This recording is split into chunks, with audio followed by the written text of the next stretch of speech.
even after the recent coaching move, the Boston Bruins players may not be out of the woods yet, as a report from Pierre LeBrun has stated that the Bruins are still going to be looking to make a big trade with some of these players if head coach Joe Sacco does not turn this team around.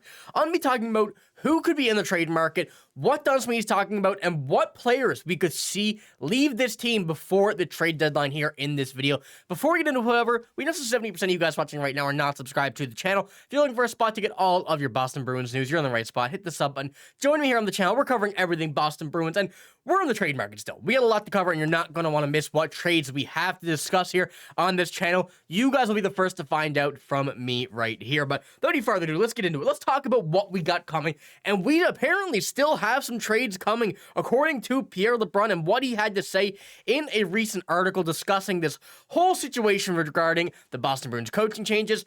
Don Sweeney coming out and saying that some more moves could be made with trades depending on what happens with Joe Sacco. And this is exactly what he had to say right here. Don Sweeney has been calling around to gauge the market.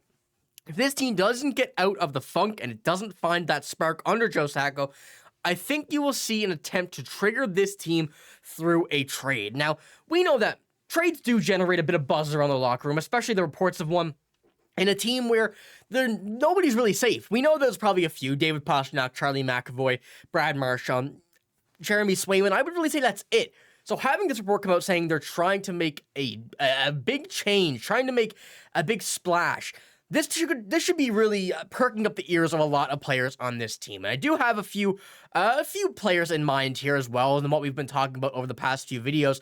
And we do have another article here as well, 3 trade targets I will get into now in a moment. But looking at this as well, it is apparent that the Bruins could use significant moves right now. However, due to their limited cap space, the Bruins would likely need to move out an NHL roster player to land a notable piece. Because of this, the NHL insider David Pagnotta named Charlie Coyle, Pavel Zacha, and Morgan Geekie as potential trade trips for the Bruins. And this is not new news. We've discussed these players here. We've seen kind of all of these guys individually labeled as players that could go, but we've really never seen them in an article like this from, in this case, David Pagnotta. And looking at what we're seeing from these players so far this season, all of these guys really do have that potential to be moved. All of these guys do have that potential to be trade targets on the offensive side of things to get something going. A lot of these guys have had their success around the NHL. Morgan Geekie, Pavel Zacha, and Charlie Coyle all did have some success last year. This year, however, we've seen Pavel Zacha and Morgan Geekie struggle, as well as Charlie Coyle, but we really haven't seen them reach their energy back from this season as what we've seen from last. So having these names come out, is just another way of kind of putting it that nobody's really safe. These are probably the guys that we were kind of leaning towards. Whether all 3 or even if one of them gets traded, we still don't know for sure. But kind of every day we get further and further into the season, and we haven't had a game since Joe Sacco's become head coach, so tonight will be a real big tell. But it really seems like after every game, we've been kind of getting the idea of some more names that could be in this list, and it's coming more of a reality of these players potentially being traded. And it's a good way to kind of get, as we mentioned, out of the funk and out of the idea of losing is making a big trade or reportedly a big move, as Pierre LeBrun said, to kind of awaken everybody on this team, knowing that, even though your name is David Pastrnak, even though your name is Elias Lindholm, even though your name is Charlie McAvoy, you're still not safe if you're not playing well. And that's really a big thing that Don Sweeney has spoken about over the past few days as well with the recent coaching change. He's talking about how this is not just on Jim Montgomery, this is also on a lot of the players. The players are not safe in this one because it is a lot to do with them. And as I mentioned in the past few videos, the coach is an easy thing to get rid of. You're going to have to make a trade for players, but you don't need to trade a coach. You can just go out and straight up fire him. So there is a lot of opportunities that Don Sweeney is going to be looking at over the next few weeks, and whether or not is going to be the right one is going to be a big thing to keep an eye on. Keep in mind, knowing that Don Sweeney really hasn't set this team up for ultimate success in this season. And going on to those guys that we mentioned here. The cap space as well. The cap space has been an issue. We're very, very short. Below $1 million now with the recent roster moves. And looking at Morgan Geekie, Pavel Zacha, and Charlie Coyle. Morgan Geekie, the only one in this season who's an expiring free agent. Going in to be an RFA, currently making $2 million. While the other two, Charlie Coyle making $5.25 for 2 more seasons. And Pavel Zacha making $4.75 for 3 more seasons. Those guys are taking up a big chunk of this cap. And frankly, right now, they're not playing up to that price. None of these guys are. Morgan Geekie starting to heat up once again.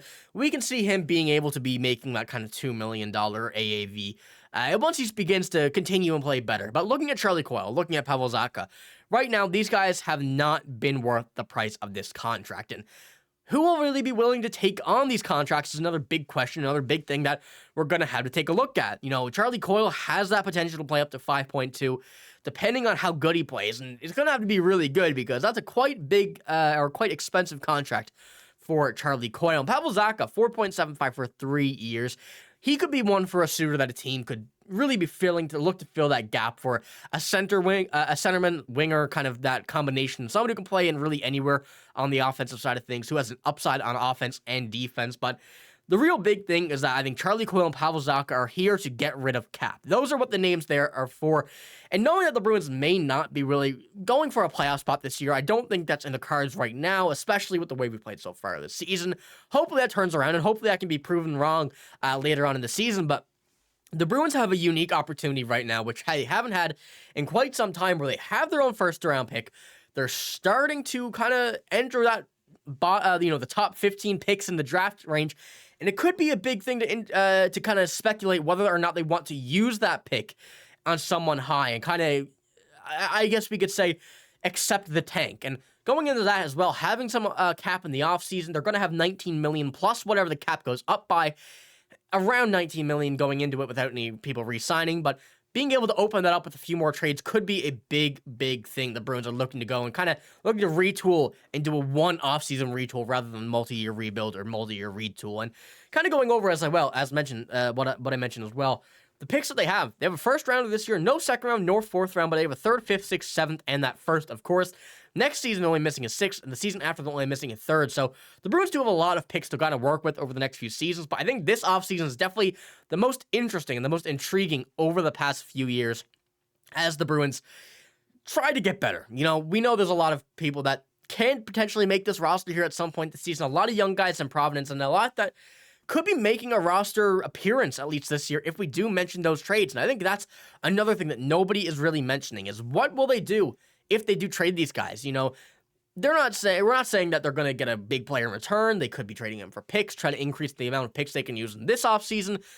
That being said, what's going to be left with the roster, the offense, after they do trade, if they do trade, of course, those three notable names? And looking at what we have here in Providence right now, they have a lot of young players. I mean, everybody here, as you can see, really born 1998 or later, except for Tyler Pitlick, of course, but that's just because it's ordered by numbers. But Riley Durant, Jackson Nelson, Trevor Kunter, Matthew Poitras, Fabian Lysell, John Farinacci, Riley Tufte, and Mark McLaughlin. Really, all of those names, I think, are options that we could see in the NHL at some point this season. And maybe even once they get up, maybe not go down, depending on how they play. Of course, we've been seeing Georgi Merkulov come up. He's played well his past 2 games. I really want to see more out of him, but there's been no way that we can really say to send him down for certain. And you never know what that's going to be like with Fabian Lysell, Riley Durant, any of these guys that do get called up in replacing a trade potential candidate.